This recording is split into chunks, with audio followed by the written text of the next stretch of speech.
Right, gentlemen, let's discuss punishment beatings now. There's been an awful lot of them about, and indeed there's been the odd shooting. Jerry Adams, your influence is much needed to get Republican beatings and shootings stopped. Why has it not been stopped? Well, I never told them to stop, that's why. And let me say, we have to police our own areas because we don't have the confidence in the RUC. And let me warn anybody who breaks the law in my estate, they will get a warning shot to the back of the head. We will not take any prisoners. And it's just up to the individual to behave himself. Well, that's fair enough, but Mr. Adams, why are they still using bullets? Tell me this. Why are they shooting? Well, Mr. Cole, battery-operated drills are very expensive to buy. And we don't have the luxury of having electric sockets attached to the entry walls, so the bullet comes into practice, and it's the only way to deal with them. Right, well, that's fair enough. Sir Patrick Mayhew, well, I don't mean it's fair enough, don't get me wrong, but I personally do think it is wrong. But Sir Patrick Mayhew, are punishment beatings on the increase, or are they not? Yes, unfortunately they are. And the problem is that people, or victims, may I say, often don't report these incidents to the RUC. Therefore, the perpetrators get away scot-free, and what they should do is come forward to the RUC and give them any necessary information they possibly can. And that way we can try and apprehend the culprits that are carrying out very vicious beatings indeed. Right, well, Jerry Fitt, do you go along with Sir Patrick Mayhew's views there, go to the police and report it to the RUC? No, I don't. Surely if the victim does tell the RUC, the first thing the cops say is, you must have deserved it. So I don't see the point in telling the RUC, because you only go down there, tell them, and then you're going to end up getting your bollocks knocked in again. So I think if you have done wrong, and you get a boot in the bollocks or whatever else, then accept it, because you shouldn't have done wrong in the first place. Right, well, Dr. Paisley, do you agree with that? Well, I sometimes wonder myself why some of these people get kneecapped. I'm sure it's not for nothing, but I'm certainly not saying that I support it.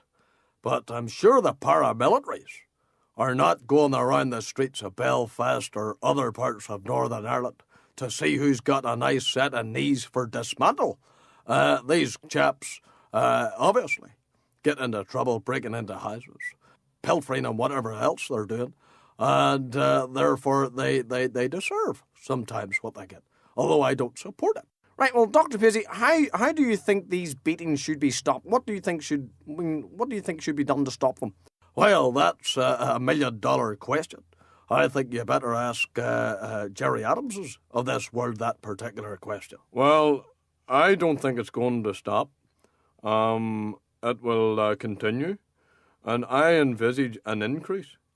And Mr. Cole, can I appeal on your programme to the following people to be in their houses tonight at 9 o'clock?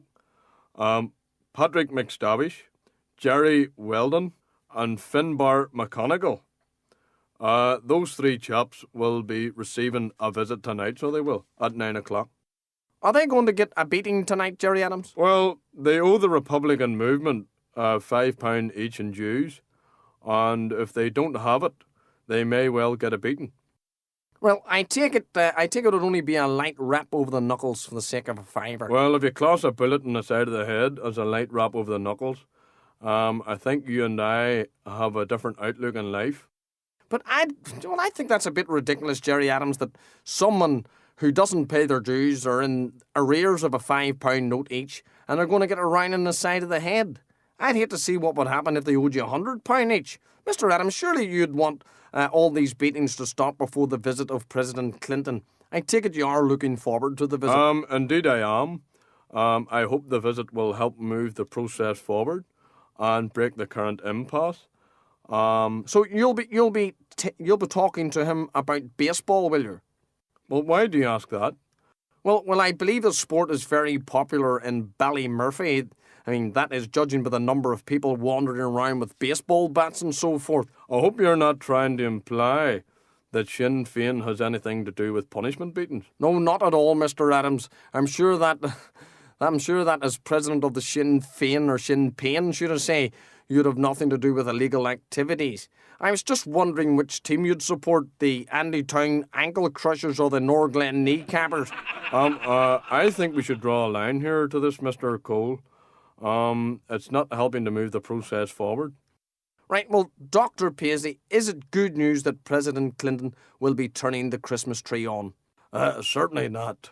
President Clinton couldn't turn his wife on, never mind a silly tree, as far as I'm concerned. Right, well, Jerry fit? Well, sure, anybody could put their finger on a switch.